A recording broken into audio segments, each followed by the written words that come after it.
क्या आपने कभी सोचा है कि रामायण और महाभारत जैसी दो अलग अलग गाथाएं असल में एक ही सूत्र में बंधी हुई हैं? क्या वाकई त्रेता युग की एक घटना हजारों साल बाद द्वापर युग की सबसे बड़ी लड़ाई की वजह बनी? आज हम जानेंगे उस रहस्य को जो भगवान राम के जीवन से शुरू होता है और भगवान कृष्ण की रणभूमि तक पहुंचता है, और बीच में खड़ा है वो एक पात्र जो तीनों युगों से जुड़ा है, जिसका नाम है परशुराम। रामायण जहाँ धर्म की मर्यादा सर्वोपरि थी, जहाँ राम खुद को ईश्वर नहीं एक राजा और पुत्र के रूप में जीते हैं, वहीं दूसरी ओर महाभारत जहाँ नीति, युद्ध, छल और यथार्थ का अद्भुत संगम है, जहाँ कृष्ण खुद को भगवान मानते हैं और हर चाल में धर्म की रक्षा छुपी होती है। दो युग, दो दृष्टिकोण, लेकिन मूल भावना एक ही, धर्म की स्थापना। और इन दोनों युगों के बीच एक शक्ति है जो ना राम थी ना कृष्ण, बल्कि एक तपस्वी योद्धा, भगवान परशुराम। जनकपुरी में एक स्वयंवर रचा गया। सीता के लिए दुनिया भर से राजा आए। शर्त थी जो शिव का भारी धनुष तोड़ेगा वो ही बनेगा सीता का वर। कोई राजा उसे हिला भी नहीं सका। फिर आए राम और बिना घमंड, बिना शक्ति प्रदर्शन के उन्होंने धनुष उठाया और वो टूटा।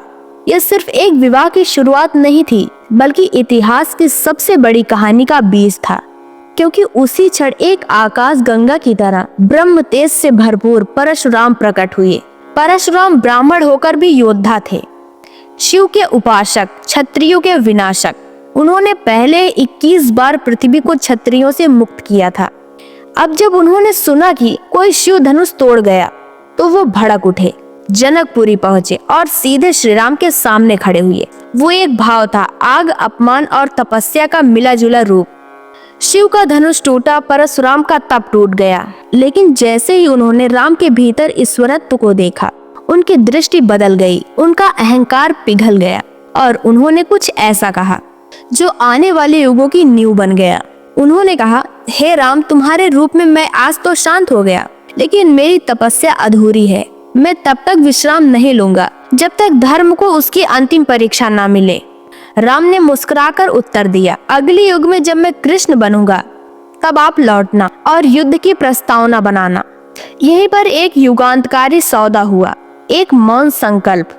रामायण का ये पाठ यही समाप्त होता है, लेकिन इसकी गूंज महाभारत में सुनाई देती है। द्वापर आया और परशुराम लौटे, इस बार गुरु बनकर।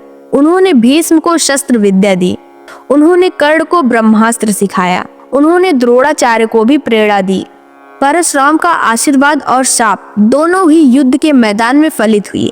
उनका हर शिष्य या तो धर्म की रक्षा में खड़ा था या धर्म की परीक्षा में। त्रेता युग में जो क्रोध राम पर था, द्वापर में वो सारी शक्ति कर्ण और भीष्म के हाथों में सौंप दी गई। कर्ण एक ऐसा पात्र जिसकी पूरी जिंदगी पहचान की तलाश में गुजरी।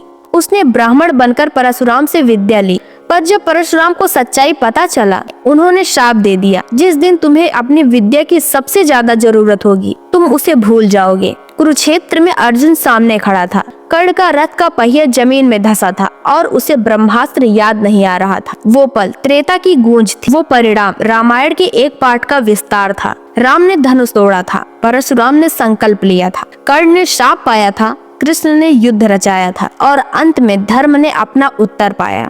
रामायण और महाभारत कोई अलग ग्रंथ नहीं है, वो एक ही चेतना के दो पक्ष हैं। इसलिए जब अगली बार आप रामायण का पाठ पढ़ें तो याद रखिए, वहाँ जो भी हो रहा है वो सिर्फ उस युग तक सीमित नहीं है। हर घटना, हर किरदार किसी भविष्य की नींव रख रहा है। शिव धनुष टूटने की आवाज कुरुक्षेत्र के शंखनाद तक जाती है। एक पाठ, एक पात्र और दो युगों का संगम, यही है हमारी संस्कृति की सबसे बड़ी सुंदरता।